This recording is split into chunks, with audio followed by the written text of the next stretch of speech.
Welcome to the Star Trek Discovery After Show. Hello, everyone. I'm Christian Blatt, joined as always by Nikki Bailey. Hey, hey. I always point the wrong way, but there Well, it is. wait. Well, I think. Wait, see, because that's me pointing at myself. So this is like, So like there we go.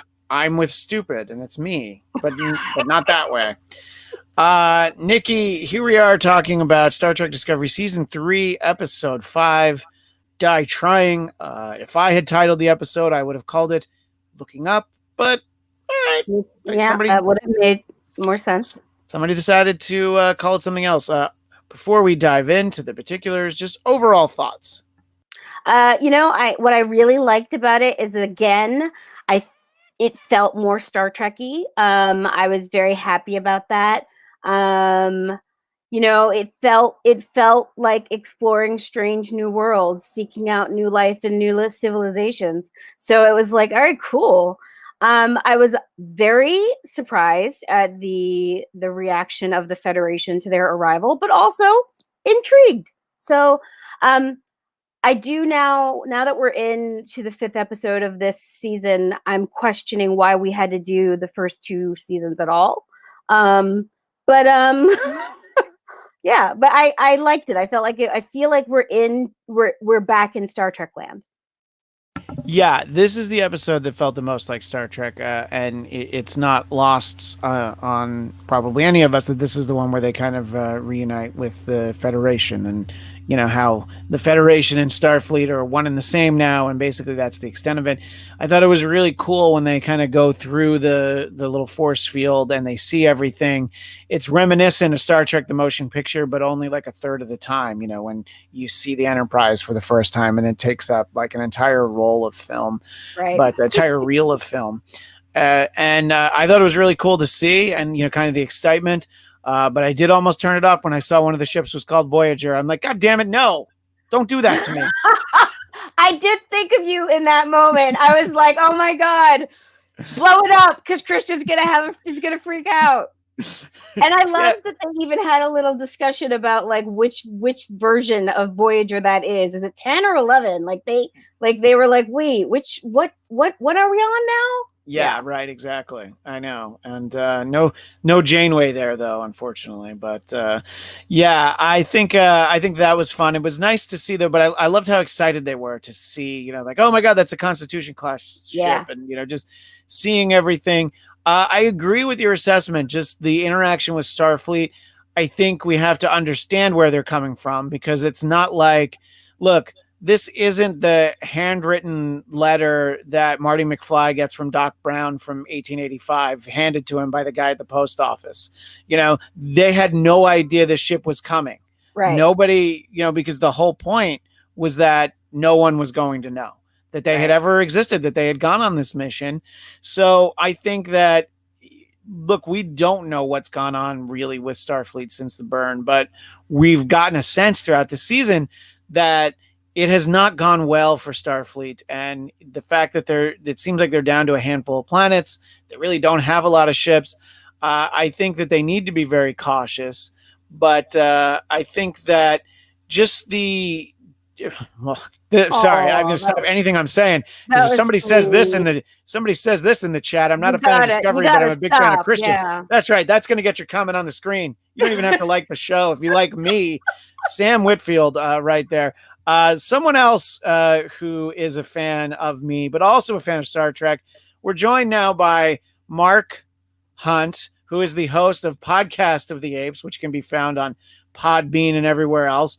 But in addition to being a fan of the Apes, you're also a fan of Star Trek, and it looks like you've got a great shirt with both Kirk and Picard. Both Kirk and Picard. I don't even understand that. Like, you have to pick one. You can't have both. You can't love them both.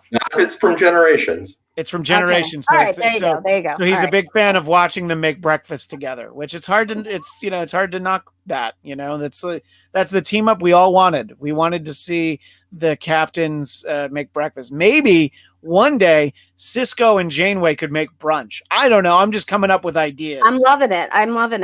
Yeah. Everyone loves a good brunch. Hi, Mark. And this is Nikki.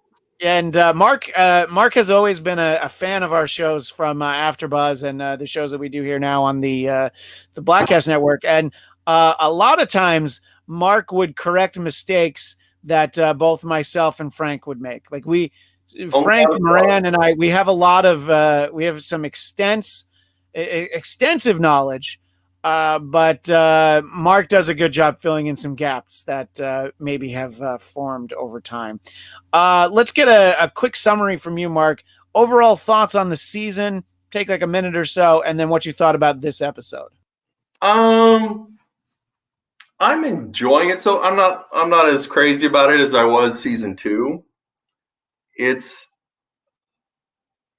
weird for Star Trek. I don't know. This week felt, we had some Federation in it, and last week we had the Trill. So it's starting to get kind of Star Trek-y a little bit, I guess. But I'm enjoying it overall.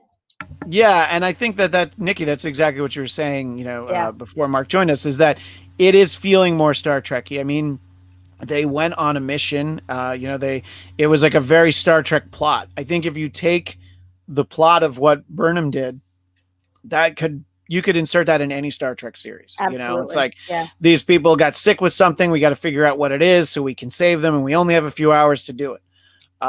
If it was the original series, there would have been somebody for Kirk to beat up, but that would have been the only difference. Or perhaps seduce, but or both. True.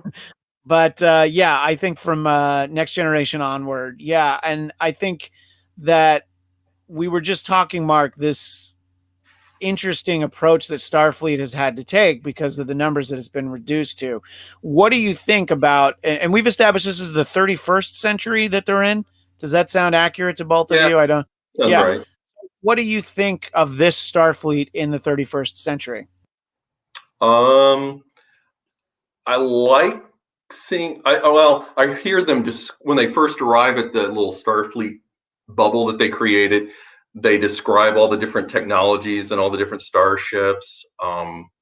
So I would like to see more of that. Yeah, I would like to see them explore that. I think it was cool seeing Admiral dude from the Mummy movies. I forget his name, but it was kind of cool seeing him. The uniforms didn't seem to evolve that for seeing so far out in the future. You would think language and clothing would evolve a little more, but I mean, something like like the Spider-Man symbiote costume, like Venom, something that just like crawls up on you, the way we saw kind of the nanotechnology. But these looked very much like there's the gray uniforms from one of the movies. I don't even remember which movie that was. Was it First Contact when they started wearing the gray ones? Yeah. So they were very reminiscent of that. And it's almost like sometimes you feel, and let me know what you think, Nikki, that they feel like they've done all of the possible different redesigns on the uniforms. So they stopped trying to revolutionize them.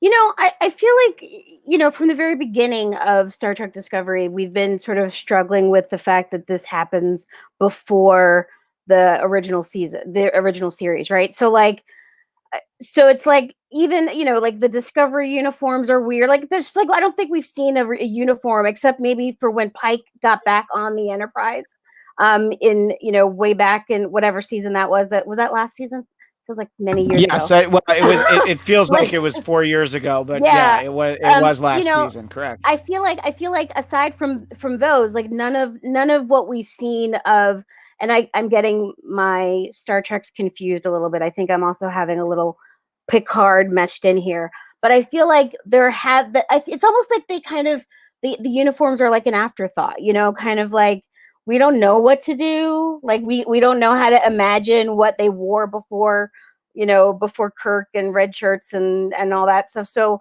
I don't know. Does it matter? Again, I come back to, I am now with this season questioning the entire purpose of the first 2 seasons of the show. And so now I'm kind of like, well, anything could be anything, right? So we don't, they're 900 years in the future. I don't know. Do I expect them to have really fancy suits? I don't know what to expect. And who knows? Maybe they do go on in some nanotechy way that we don't know. We haven't seen anybody get dressed yet, so we don't know. Actually, the Admiral, I don't know if you noticed the Admiral guy from Mummy, his uniform looked a lot like the Bajoran uniform, like Odo wore. It had like the little cutoff thing here. Yeah. It almost looked like it was a Bajoran uniform from Deep Space Nine, just his was gray instead of Odo's typical brown. But it did actually, yeah. Similar. Yeah, no, I think that's a great observation. Admiral Vance. Admiral Vance, yeah. According to Michael B in the chat, and if we're showing the chat, this is my mom saying that apparently I'm the best. So hi, Miss Cheryl. I'm going to do a screen grab of that and send it to both of my siblings. So proving once and for all that I am the best.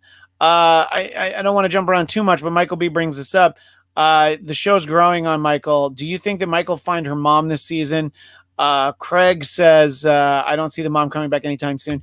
I think that an answer on the mom will come at the end of the season. If we find her somewhere or we find out something about her, it's going to take us that long. I don't think, I mean, well, I guess we're like already by this being episode 5, we're already more than a third through the season because I think there's 13 episodes.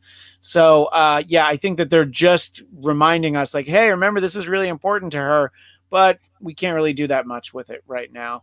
I agree. And I also feel like there's, I think in the previous seasons we've been involved in a specific story during the entire arc of the season. And this one feels more episodic. So like we don't have to, while we are getting more information and building on what's happened in the last 900 years, I don't know that all of the, like that plot line carrying through to where we are now, I don't know that it would serve as well. I think they need to build this world first before we get back to, one of those sort of longer story arcs. Yeah, I don't know. I think that actually makes sense. Let's talk about the episodic nature of this. So obviously there's the arrival with Starfleet. What did you think, Mark, this idea that they were going to basically... Bless you. I was trying to not sneeze. I was like, I can ask my question before I sneeze. And I'm like, no, I can't. And then I also didn't hit the mute button right. So none of that went well. But anyway, this idea that, okay, well, we're going to do the debrief before, we welcome you with open arms. To me, comes from a logical standpoint. But then this idea of we're going to debrief all of you, reassign you. What did you think about that approach, Mark, from Starfleet? That seemed odd because, I mean, really from Starfleet's point of view, they don't really know these people. It was I would have expected them to take a page out of Star Trek 4. If you remember when they brought the marine biologist came with them into the 23rd century and they arrived at Starfleet. At the end of the movie, the newly captained Kirk sees Dr. Jillian Taylor and asks her, he says, well, what are you going to be doing? And she's like, oh, well, they're training me. I've got like 400 years of catch up to do. So it was almost like, okay, yeah, you're from the past. You're going to have to catch, rather than in this time period, it's like, oh, we're just going to, it's been 900 years. We'll just reassign you something else and throw you back in the water. Yeah. It seemed like an odd move. Yeah. And what did you think, Nikki, about sort of taking that approach to this, this intact crew? The only thing that made the only thing that made sense for me was we now know that there are these temporal laws, right? Like that they've passed these laws where time travel is illegal and playing with time is illegal. And obviously you've got an entire vessel full of people who've been fucking around in time, right? So am I allowed to say that on your thing? Oh yeah, please, okay, cool. Come on. So you got like is synonymous with swearing. So okay, good. Or everything on the network, yeah. So good. Okay, so I can see the idea of wanting to debrief every single person, but it seems to me that they would want to take the time to sort of understand this vessel that there's no record of, that they would have wanted to keep them quarantined, and that they would have wanted to sort of watch them in process first. That would have made more sense to me than to sort of like break them apart and, you know, assign them places not knowing who they are, where they come from, or what they've been through. So yeah, they did, Craig. I'm like looking at they threatened to sort of like, you know, you know, check, Yeah, like sort of go through the ship, and it's like it seems kind of like a good idea in terms of suspicion and making sure that these are not like temporal, like illegals of some kind, but also like it just seems kind of weird to sort of break up a crew on a ship that nobody knows how to use. So yeah, I thought that was the interesting thing was, you know, obviously there is a crisis that Discovery is uniquely capable of assessing and trying to resolve. And sure, from where the Admiral's coming from, you know, the idea of just sending this 1,000-year-old ship out to basically go on their own mission. But they make the point, it's like, okay, so you're going to waste an hour getting people trained in this 1,000-year-old starship that they're not going to know how to operate. It was basically going to just be Stamets and like a, you know, a modern day crew. I think that the realization, at least it tells us, I think, something about the Admiral, that he's willing to be somewhat flexible in sort of the unique nature of the situation, you know, where it's like, all right, well, you're going to have to get babysitters, but you guys operate as a crew. We can get you out there. And I think that reinforces why it would have been a terrible idea to take apart the ship, because you have this intact spore drive. So this isn't just like, oh yeah, we got all this dilithium. We also have another way to travel. So we don't have to worry about burning through it, you know? So, you know, you could learn from that. You could try and replicate the spore drive. You can deal with all that sort of stuff. But I think the flexibility from, you know, the first few minutes of the episode where they looked like they were going to be inflexible when it came to this sort of thing was a relief. And that did feel a little bit more Star Trek-y of like, all right, well, we can't trust you fully, but why don't you go out and do this? And I think it says to me a lot about Saru, that he's like, look, I'm going to stay here. All right. And it's kind of like basically offering himself up as ransom, you know, like, yeah, hold me hostage. And this way, you know, my ship is going to come back. What did you think about that interaction, Mark? Yeah, I mean, really, that's the only thing he could have done. I mean, by the way, I'm loving Saru as the captain now. I think I love seeing him in command, and yeah, that was his play. It was totally with the character.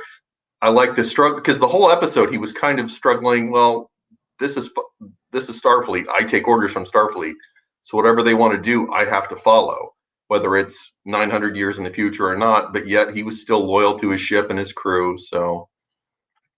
Yeah, and legit. Go ahead, Nikki. I was gonna say, it also felt legit. Like, you know, my partner and I watched the show together, and she's a big Star Trek fan, and it also felt more legitimate. You know, the captain is supposed to stay on the ship, right? Like, and the first officer goes on away missions, and so it felt a little like something Jean-Luc would do, like sort of say, okay, look, I'm gonna like allow myself to be your, you know, you can hold me as collateral, and I'm going to trust my first officer to go off on this mission.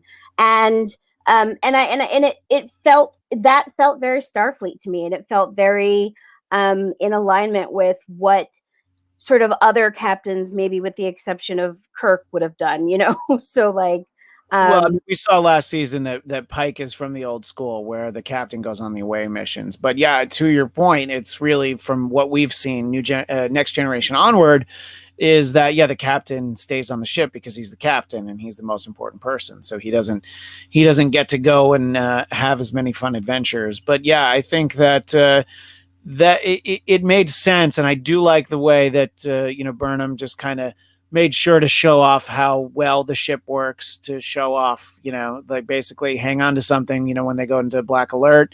Mm-hmm. And it was cool to see, you know, the crew operating in a way that isn't just, you know, trying to save their life or something, which is what we had this whole season. So I thought it was great. that they get to use it. And then, Burnham makes the point that they need to succeed in this mission. They have to get these plants because this is really their one shot to prove to the Admiral that they can be relied upon.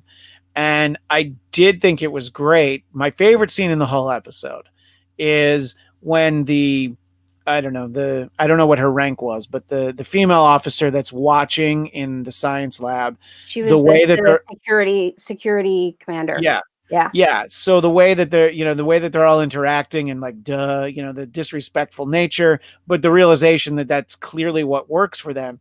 So, they basically took three of the most fun characters on the show in Stamets, Reno, and Tilly. And, it's great because I think Reno and Tilly probably get along fairly well, but neither one of them really gets along with Stamets. They've just learned to figure out how to work with him. So to me, that's great character stuff. And I love basically taking somebody from almost 1,000 years in the future and be like, yeah, this is how they work together. What do you think of that? Which even if you'd taken from the time of Next Generation, it's like, oh my gosh, this is very disrespectful. This is not the Gene Roddenberry way. What did you think of that scene, Nikki?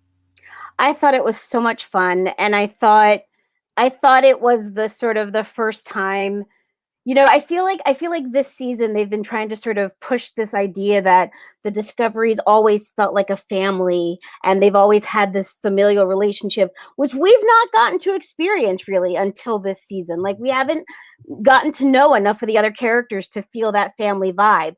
And so I feel like, building from, the last episode with the captain's dinner and now seeing them sort of like have these playful bickering moments like siblings and the sort of ways that they all sort of support each other. I'm loving seeing that this is a crew that feels like a family. I'm loving this sort of, getting to see these sibling rivalries and these little arguments and these little discussions and how much they care about each other. Because we haven't had the first two. I am now so stuck on this idea that we did not need the first 2 years of Discovery. So like, I am like, if they had just started with suddenly Discovery's 900 years in the future and then explained that to us over the course of the season, that would have been amazing to me. I don't understand now the point. Like now the point of the first 2 seasons is lost on me.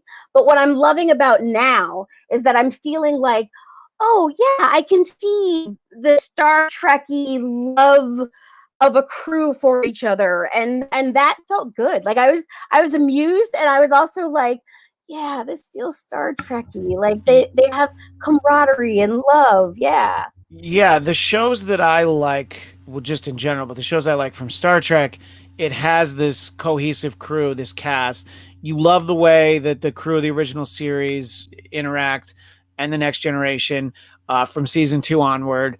The reason I isolate that is that the crew didn't work for me in season 1. I know you Yar on the bridge and the Worf as the science officer was never going to work for me. But from season 2 onward, it does. Next Generation was great.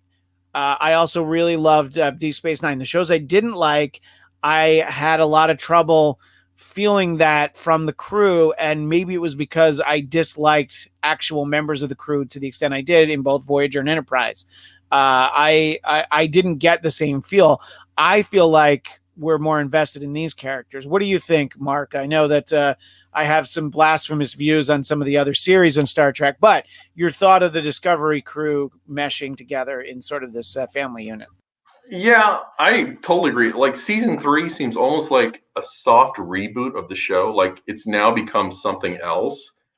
It reminds me of, well, I think your old buddy Tom Kelly put it in the first couple episodes compared it to Andromeda, which it feels like a bit like Andromeda, and it feels a bit almost like season 3. I don't know if anybody watched this, but Sequest. In season 3 of Sequest, the Sequest jumped forward in time like 40, did just a quick jump forward in time, and they were in the future. And they kind of did a reboot of the show. Roy Scheider kind of left. Michael Ironside took over. So it kind of almost in a little way feels a little bit like season 3 Sequest. But now in the previous episode, they were sitting having dinner and everyone was sitting around interacting. And I remember thinking, God, I'm sure some of these characters have been around since season 1, but I don't know any of their names. Right. Some of them haven't had lines with it seemed like a whole season or so without even speaking. And now they're kind of getting the ideas like, oh, we got these background characters we could probably develop and or discard, because like I didn't know Nan's name until this episode, and it's like, oh, we find out her name and then let's leave her here because we have too many characters to develop, so we're going to leave her here. Anybody even remember the first security officer? Because she's the second, because she replaced the other one that got killed. And no, I have no memory of that person. I also had the Asian dude on the bridge. His name is Reese. Who knew? You know? Yeah, it's funny. I was going to point out, like, they seem that was the next thing I was going to bring up. This seems to be the year that we're going to be allowed to care about Detmer and get to know her. And then season 4, we're going to get to know Reese. You know, it's there's only room for one established character, and then they bring in all these new characters. But yeah, I did want to kind of mention this idea that that Nan basically staying behind, in a way that she could easily come back at some point if they want her to. Sure. I did find her to be interesting because it's a species we didn't know a lot about. And I think that, it's just, look, it's different. She has that breathing apparatus. So I always thought, it's interesting when you have those sort of things. Geordi used to wear the visor. I like when you have just sort of these technological advancements of like, yeah, anybody can kind of, interact together and it's fine, I did think that was interesting. I mean, they managed to do it in a way where it made sense, but yeah, it's like, wait, we're really not getting to know these characters before they get rid of them, Am I assuming that I was kind of guesstimating that the security observer, am I right in guessing that maybe she's going to get reassigned and become the new security officer for them? Like they're introducing her to be a new character, maybe. I have no idea. I was just guessing. I was thinking that because it's like, obviously the modern day Federation is going to want an observer on Discovery, and Admiral Vance makes the point that we don't do 5-year missions anymore, and you're going to go where I tell you to. I think that's very important, but still, as such, you still need to have somebody whose loyalty isn't to the ship first, whose loyalty is to the current Federation. Right. And she probably isn't going to be the only one. I feel like there'll probably be a few people there that are on Discovery full time, and that's probably exactly why they're like, all right, well, we've got a redundancy in the security department here. So I don't know. I think that's the case. What do you think, Nikki? Do you think we're going to get multiple additions to our crew? I hope not too many. I hope, I thought what I liked about the security officer is that she, by the end of the episode, was kind of not only amused, but impressed. And I think that, I think she would be fine, but I don't want a whole crap load of new, whatever 31st century characters. Though I have to say, I really liked Admiral Vance. I liked the way that he spoke to Adira, he was very clear about his boundaries, but also you could tell that this is a guy who does have a heart and who does care and and has some flexibility. So I'm looking forward to seeing the role that he plays in what happens with the Discovery, and how he and Burnham interact and how he and Saru interact. So I'm actually more interested in that relationship than whether or not they're going to add a bunch of new, people from this century. And I don't think they will. I think they'll add maybe one or two, but I think we're going to now get to focus on the crew and how the crew handles being bossed around by someone who knows nothing about them and who may not know all of the advantages of having a 900-year-old ship with a spore drive. Right, but I mean, your starships are always answering to higher ups. I mean, we saw a lot more of that in season 1. Lorca having to answer to the admiral, and obviously that was a complicated relationship, but that's not the point. There is usually someone higher up than you. So by being the captain, you're not the be all and end all. So yeah, I think that will certainly be interesting in there. And my mom chimes in. I like the way the women crew members seem to be friends in the way the good old 20th century. They do seem to stick together, and I do think that there's something interesting there, which we'll deal with in a little bit, where we talk about some of the character interactions. But I wanted to kind of focus on the ship that they go to find that has kind of this record of all the plant life, the Takov. And it conveniently is this Barzan family. That is the species of Lieutenant Non. And you need to be a nerd in very different universes for you to recognize Dr. Addis, who was played by Jake Epstein, who was Craig on Degrassi, the new whatever the New Generation was. Is that why I knew him? Oh Yes. my God. So Okay. he's been in a lot of scenes with Drake, just not for a long time. Before Drake was in a wheelchair on that show. But anyway, it did take me a moment. And then I was like, he's familiar. Who is yeah. that guy? Yeah. Right, okay. exactly. And they did film the show in Toronto, so not There that you go. hard to find him around there. But anyway, so I did think that this was a great, just sort of a sci-fi sort of story, but a very Star Trek moment, that this is a guy who manages to survive, can't figure out, when he's that smart, he should certainly be able to figure out a way to save his family. And so he's grasping at straws. I think they established that it happened 6 weeks earlier. And that, to backtrack, is one of those moments where we had our observer from the modern day Federation, where they're piecing together the science behind all of it. And she's obviously just completely lost, which I think reinforces how important it is to have this science vessel working together. So they work together to kind of piece that together. And I don't know, I think that this was a very endearing thing. Obviously, as someone who has a family himself, I could relate to that aspect of it. And I can't imagine sort of handling it the way that Dr. Addis did, because you have all of this plant life in here. Something should be able to help you, even though you know that it doesn't. Mark, what did you think of this? And is it in any way reminiscent of anything Star Trek, or did all the plant life remind you of Doctor Who when the Master was a plant at one point, or what did you think of all that? Well, here's my question. So that was the one thing I was not super clear on. Are they establishing that this ship this is the same ship that was back in Discovery's time, and it has been traveling the galaxy for 900 years? No. I did not understand any of that either. I was So like, I thought explain about it. that, but here's what I figured out was that this is another one of those things where one line of dialogue helps you explain it. Okay, I'm listening. Yeah, but they didn't use it. Burnham's been there for a year, so she may very well have known about it somehow. She just needed to say something. I don't assume that this is a ship from that time. You get the impression that Burnham is so up to, what everything's been going on. But yeah, it was a little bit of a jump, and it's like, this is a streaming series. You don't have to get it down to an exact second for commercial time. The episode lengths fluctuate so wildly. You could have explained it, which yeah, because I think every week has at least one of those moments. I'm like, right, where you're explain it away. Yeah, we had to do a pause.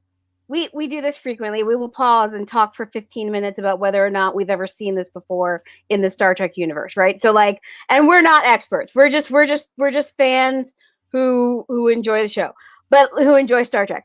But we had to pause there and be like, have you ever heard of this seed ship before? And where does the seed ship come from? Has it been around for the last 1,000 years? And nobody, we had a whole conversation about that too.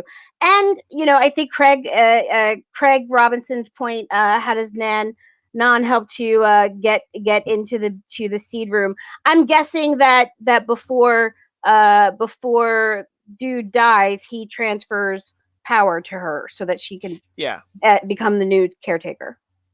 Yeah, he's not dead yet. He's gonna die in a couple of days, they said. So Yeah, I think that is probably right. Yeah, I don't know. I think that this is the kind of the sort of heartbreak that you can find only in Star Trek. Where it's just like the guy's this close to being able to figure out a way to save his family, except of course they're already dead. So he's got them in the stasis pods basically. So I found it all. It was all interesting, and of course, our Discovery crew is able to figure out a way to synthesize this and come up with the antidote. So I don't know. This felt like a very Star Trek moment, but I do want to shift to another storyline, which I could have used more of, which was the interrogation of Yes, Philippa thank you. Georgiou Thank and you. We need to the get to that. delightful David Cronenberg in the episode. I thought that their back and forth was great, and I can only imagine the fanfic shipping the two of them already. Why does he wear those glasses? And I think that this was a great moment for Michelle Yeoh to shine, really. And this idea, the realization that, first of all, that no one's crossed the mirror universe in 500 years, whereas DS9 would go literally every season. So that'll tell you something. That I guess that the two universes are farther away. And even her tough exterior, it did kind of ding her a little bit to hear that the Terran Empire had fallen. So Nikki, I want to get your thoughts on all of that. First of all, from the blinking at the holographs to making them wig out, to first of all, Philip is just wonderful, right? I mean, just she's just the most wonderful, delightful, villainous, good-hearted wonderfulness anyway. She's just amazing, right? Michelle Yeoh in all her glory. But I was so fascinated with like how much information the interrogator could provide about what's happened in the Terran, what do they call it again? In the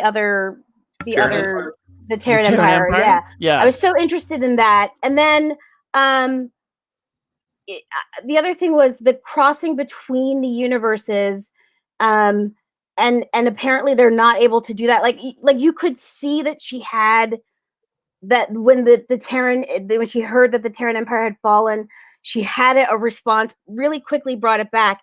But I'm really interested in now seeing like what's that going to mean for who she is in this world now. Like that was her whole identity, right? So like was that she was this sort of supervillain, but who isn't a supervillain. And it was nice to see it kind of hurt her, like touch her heart a little bit. So, and I loved when the interrogator said, the only reason you would be on this ship is that there's someone you care about here. And so now I'm interested in like, what's his game? Like, who is this? Why does this interrogator care so much about Philippa, and what does he want from her? So I'm really interested in finding out about that. That to me, I felt like could be a whole. I would like to see several episodes about what he's interested in terms of information from her and what it means in this future for them to have access to her. So I'm super interested in that. That to me was like the most compelling part of I thought all of it was great. And Mark, what do you think? My favorite line probably from the exchange is that, well, look, the Vulcans should really learn to stay in their own lane. When she talks about how in the Terran timeline, the first contact, of course, led into the massacre of all the Vulcans that came to Earth, which is something that had been established earlier, but it was nice to kind of hear her spin on that. What did you think of the interaction and just kind of dealing with just honestly the knowledge that he had of the Terran Empire? Yeah, because he made it seem like they had long been out of phase. So somehow he's gotten this knowledge of the Terran Empire from way back when. I liked, in going into it, I knew it was going to be. I heard David Cronenberg was going to be in it, so I was kind of geeked to see that. But Yeah, because I've been wondering what are they going to do with Philippa Giorgio this season, because it seems like, you know, when they were back in the Federation uh, time in season 1 or season 2, she could kind of, there was a lot for her to do, but now that there are kind of isolated in this future time, everyone's kind of pulling together, and she's the antithesis of that. She's kind of her own person with her own schemes. So I'm liking the storyline.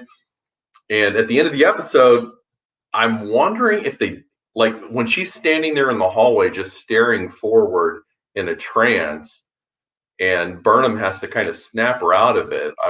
The whole time I'm thinking, okay, did they do something to her?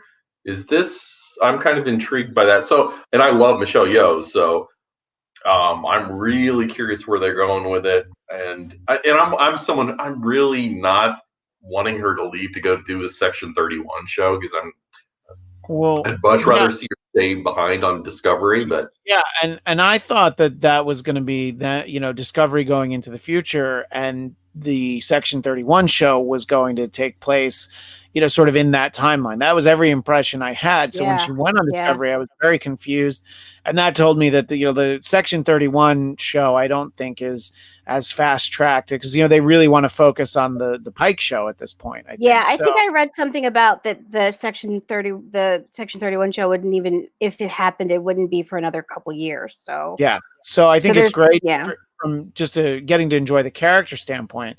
And that character, I guess the David Cronenberg character's name is Kovic or Kovich, but I feel like it's Kovic. So I'm looking forward to seeing more of that. But yeah, I think the takeaway is that, look, we know that there was a closeness for Mirror Universe Georgiou with Mirror Universe Burnham, who we never actually saw all the time that they were in the Mirror Universe. I always figured in that season, and we talked about it on the show, that we were going to get Mirror Universe Burnham. And just sort of the idea that she was dead, I was like, yeah, I don't really buy into that. But obviously, it's not really something that I can't see any scenario where they'll deal with it unless they travel back through time. Right. Which, now that they're here in the 31st century, I don't ever want them to go back to their time or any other. I want them to keep establishing that this was. They keep reiterating that this was a one-way trip. Yeah, they can't go back, which is fine. No, I would like to see this. Always my problem, and our pal Frank, when we were doing the show, we didn't need to cover the time before the original series. We wanted to go past, and we've gotten to see a little bit past Nemesis with Picard, and now we have so far into the future. I think there's still plenty of great stories that you can tell in between Picard and this 31st century before you even get to the burn. There's still a lot to. Can you guys? I'm. Go ahead, Mark. I was just going to say, plus, it seems like Strange New Worlds, it's going to cover that pre-Star Trek time. So to have two shows set in the same time, covering the same time period, seems a little redundant. So, like, leave Strange New Worlds to cover that time period, and then take Discovery off into the far-flung future. What were you going to say, Nikki? I was going to say, like, what do you guys feel about, like, my partner and I had this conversation after the show that, like, I've said it a few times now, like, I don't even know why we needed the first 2 seasons of this. Do you guys feel like the first 2 seasons, like you said, Mark, it's sort of a soft reboot of the show. What did we get from the first 2 seasons that we had to get? Do you know what I mean? Like, what was the point of it? I think. Yeah, I don't think they get to this situation where they go this far in the future without those seasons. And I really liked season 2, mostly because of the advent of Pike. I really thought he added a lot to the show, and it was fun. Look, this is what happens when this is the 3rd season of the show, and I don't think I'm exaggerating to say they're on their 7th showrunner. So the direction has been very difficult to perceive, and I think that the 3 seasons, and I know we're only a little bit of the way into this one, they all feel so different because the creative, the creative force behind it, and also the first 2 episodes are the ones that Brian Fuller did. So the first 2 episodes are a different show than the rest of that season. So and Brian Fuller, I think, had developed this as kind of an anthology series. So I think there's a little bit of that into what we've gotten throughout the course of the show. They do want to give us a crew that we can identify with and deal with these things, but now they're telling stories way in the future. I think that it helps a viewer in that you could definitely jump into this season, and on a lot of the stuff that came before didn't matter. Michael B brings up a point. Is Spock dead now? I know Vulcans can live a long time, but they can't live 1,000 years. Although I guess, he would be like about 1,000 years old. But they did So establish Spock's not even in this universe anyway. Yeah. So but they established that Spock Prime died in the Kelvin universe, Right. in the J.J. Abrams verse, because the Zachary Quinto Spock found out that he had passed away. So they did show that Spock, but then you have to ask the question, what about, because you have to suspend the disbelief, and the Ethan Peck Spock is the Leonard Nimoy Spock, but then what about the Kelvin Spock? Where is that? Where are we at with that timeline? Is that something that they even want to touch on? Maybe they don't, but I don't think that Spock, the Siler Zachary Quinto Spock, I don't think he can be 1,000 years old. I don't know. I mean, have they established Vulcans? They hundreds of years old. Like when we saw him on Next Generation, he was a couple hundred years old. But Sarek, Yeah. when he was on Next Generation, they said he was getting pretty old, and he was already developing a degenerative disease. So they don't have a lifespan that long. Yeah. So I don't think that he would be around, but we haven't seen any Vulcans yet. So, that'll be interesting to see. Mark, how are you finding this idea of you can't, warp capabilities are limited because of the amount of dilithium. There's no subspace frequencies, this sort of isolated nature of Star Trek that hasn't really been something that we've had before. They touched on it with Voyager because they were in a different quadrant. But in general, you usually have the ability to travel great distances, to communicate with great distances. How are you, Mark, finding this sort of isolated nature of the Federation in the 31st century? Right now, I'm kind of in between. I think it really depends on where they're going with this whole the burn storyline, because that's apparently what's thrown everything in, destroyed all the dilithium, has wiped out warp travel, and is the reason behind the fact that they can't travel around. So it really depends on where they're going with that. And it seems like I guess the burn happened within the lifetime of most of these people, if I'm not mistaken. No, Book said that it was like 150 or 200 years. So I want to say, Yeah. most of the like the Admiral, most of these Federation people, they don't know. Yeah. They lived in a world where they don't know warp travel is what I've been assuming. This is something that Michael B in the chat brought up earlier. The aliens from Next Generation who were against warp drive did the burn. That's entirely possible. That is what I wanted to transition to before we start to wind down, is what if you had to think about this? Obviously all theories are welcome. Nikki, what do you think this idea about what happened with the burn, and who was behind it and why it happened, and the ramifications of it, which is clearly what Burnham is. Burnham's mostly focused on finding her mom, but she's secondarily trying to figure out what happened with the burn, right? Yeah. I have to say, I have no idea. And it's a mystery that it's one of them. It's a mystery I'm enjoying. I feel like if they were, like we have to, all of our Star Trek shows have had a mission. And so so now we have a mission for them. Their mission is to find out what happened with the burn, and potentially now with this 4 drive, they have the ability to go anywhere in an instant. They can reunite the entire Federation of planets, right? They can go to all 350 places and check, planets, and check to see what's going on with them, and they, so they're in this position where they can be really helpful.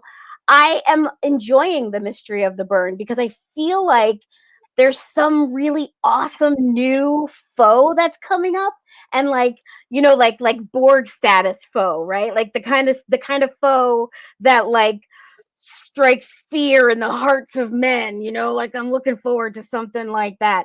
And they did talk about Osira. They said something like Osira's becoming more brazen, Do you remember that?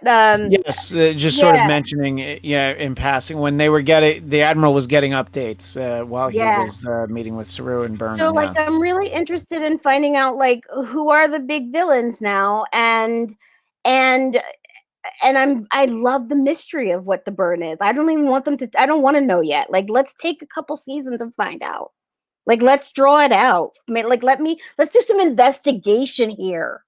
I mean, it's definitely this season's Red Angel. I mean, yeah, I Definitely. would probably agree. I can find that closer to the end of the season.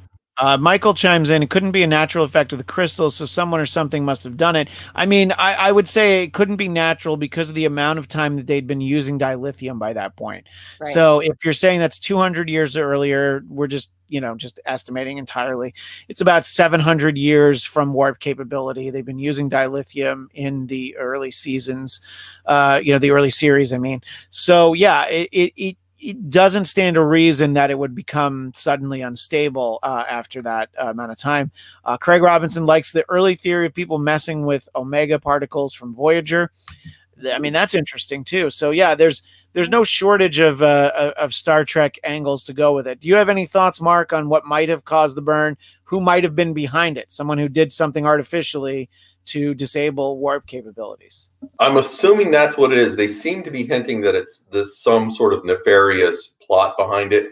I'm hoping it doesn't. And I'm one of the few Star Trek fans. I've, for the most part, 75% enjoyed Star Trek Picard. One of quite a few gripes I have with that show is they set up this whole mystery about the AI, the androids that attacked Mars and destroyed, and it was a mystery they have yet to. It's kind of that they didn't resolve in season 1, so they're kind of dragging. I'm assuming they're going to drag out till season 2. So I'm kind of hoping they again, we've got another big mystery of who's attacking the Federation and who did this big horrible thing that killed a bunch of people. I'm with Discovery. I'm guessing we're going to find out before the end of the season. They're going to drag this out, but it's one of those things. I have no idea. I'm liking the mystery. I'm hoping they're dropping clues. I'd love to be able to go back and say, oh, okay, I see. This led to this. So they've kind of they've sprinkled some breadcrumbs along the way. I'm hoping that's what they're doing. Because in season 1 of Picard. In season 1 Picard, I have no clue what's behind. By the end of the season, I still was like, okay, who turned the androids against the Utopia Planitia shipyards?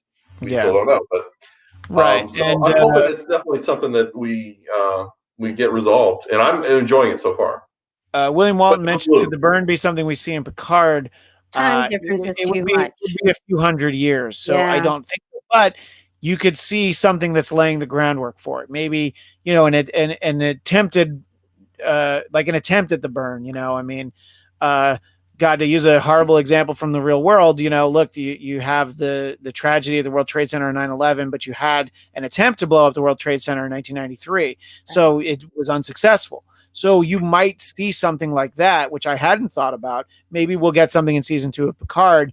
That is, somebody has a plan to do something with dilithium, and that could give us some instance there. And then Picard, we were the challenge was the androids. The androids had been outlawed. So, but what we did see that there is this medical AI in this future where the AI is sort of like, it reminded me of the AR from Picard, from the ship in Picard. I don't remember the name of the ship or the guy, the guy who had all the AI. La Serena was the name of the ship, and then all of the different holographs were him. Yeah, that's why Mark's here too, because he remembers all the stuff that I'm too lazy to try and remember. Yeah, I can't remember all the names and shit. I got too much going. But it made me the medical AI being so sort of like annoying and intrusive brought me back to the holograms from Picard, and also made me kind of wonder, like, why are they necessary? Like, I don't know. I kind of had the thought, like, are we like, like why is the like has this not advanced at all? Like, are we still we're still using holographic medical AI, and I don't know. I felt like they're like that seemed kind of like, well, we couldn't have done we haven't done better than that since then. Like, I don't know. I look for things to critique and hate, and I hate myself for doing that because but like I get annoyed by things. So like I'm like, and so that was, I think, one of my only annoying moments. The only advance it seems like in 900 years that they've done is furniture. It's like you can go into an empty room and picture will pop up. Yeah, that's true. Go in a room and as we saw this week, a floor will appear and you can walk across a floor that will magically appear. So that's really seems to be the only advance mostly. Yeah, because like even like their sick bay looked pretty similar. Like everything looked pretty much the same. I'm like, yeah. Yeah. Well, the sort of the last dangling thread that they chose to give us, there was not a lot of Adira in this episode. Some kind of interesting insight early on that I think lends itself to something else. But the song that she played and sort of that being kind of universe, and so I think that's being laid because. Go ahead. No, they took Adira away from them. Yeah. But she didn't get returned to them by the end of the episode. So like I at the end of the episode was like, maybe Adira's been playing that song for the crew all day. I don't know. Maybe that's why they all know the song. Like we haven't seen her. We don't know what they've been doing with her for the past several hours. Like maybe she's just been sitting there with her cello and everybody's been like, oh my God, this trill is awesome. And it's a mystery, and my feeling is that the two mysteries are related. There's a reason why people seem to know that song, that piece of music. And I feel like that and the burn are things that we're going to find out about the end of the season. And I think Burnham's mom will be like in the last, 2 minutes of the season finale, which, we had to wait a while for this season. I mean, who knows when, I know a lot of shows are filming, but I haven't heard anything about even a season 4 of Discovery. It would be for the renamed platform of Paramount Plus, because it won't be called CBS All Access anymore. So who knows if they want to make another season of this? You would hope that they would. And the international profile and sales of the show have a lot to do with that. I thought I heard that they've already renewed it for 4th season. Okay. Yeah, I'll have to. I can't imagine them not, right? Like because CBS All Access, like for the most part, most of the people who subscribed are Star Trek fans who wanted to watch, like you know what I mean? Like that's how they got a leg to stand on. So I'm pretty sure they're gonna just keep giving us more Star Trek because we're not. There are too many now. There are too many streaming things now. We're not gonna. But but as true Star Trek fans, we will pay for this shit. Yeah, so that's why it should really be called Star Trek Plus, because obviously their goal is to have there be a Star Trek series through most of the year, so that you're not going to cancel it. It's like, all right, well, Picard's going to come back, and I guess Lower Decks, Lower Decks, yeah. So hey, now I'm with. I gotta say, I'm with Jason Blair on this. I don't hate Lower Decks. Okay, I haven't seen it. I haven't watched it either. Yeah, it kind of grew on me throughout the season. I kind of like it, and so. So Christian, my partner said, advised me to advise you that we should both watch Lower Decks because it's hilarious and also like makes fun of Star Trek in really cute, clever ways, and so it won't piss us off. Say it again. What was that, Mark? I said it does it in a very smart way too. Right. There's little Easter eggs in every episode. It's clearly made by Star Trek fans. Yeah. And I got to say, Boimler. I want a Boimler action figure. And when you watch the show, you'll probably know who I'm talking about. And then there's a character called Badgie. Honestly, the only review that matters. My mom hates it. Oh. Cheryl hates it. Oh my goodness. Badgie. She hates Badgie? No. She hates Lower Decks because I don't think she wants her Star Trek. It's not my favorite Star, but because by 1 or 2 episodes in, I was like, I don't know if this is for me. I'm not a big funny cartoon guy. I don't watch Rick and Morty. I don't watch any others. by episode 4, 5, and I was like, you know what? This is kind of growing on me. I'm kind of digging this show a little bit. All right, So well, We had the intention that we were going to watch the whole thing and then do a recap at the end, like if we ever got around to it. I So couldn't bring myself to watch it. That's really what neither. it came down to because I got Me excited neither. for Discovery. All right, here's the guarantee I'll make. It's I for will watch it. 15-year-old boys. Your mom I is will- like, I will watch one before the end of the Discovery season. That's as much as I'll guarantee because I don't want to promise to watch the whole thing, but I will give it my all. But that'll be all for us this week, and we'll be back next week to talk about episode 6. Probably at the same time, but make sure that you follow me on social media. I'll let you know if the show moves, days, times, anything like that. We'll get it all sorted out. You can do that at Christian DMZ. And if you're watching this on YouTube, then you're already watching it on the Blackcast YouTube channel. So please subscribe.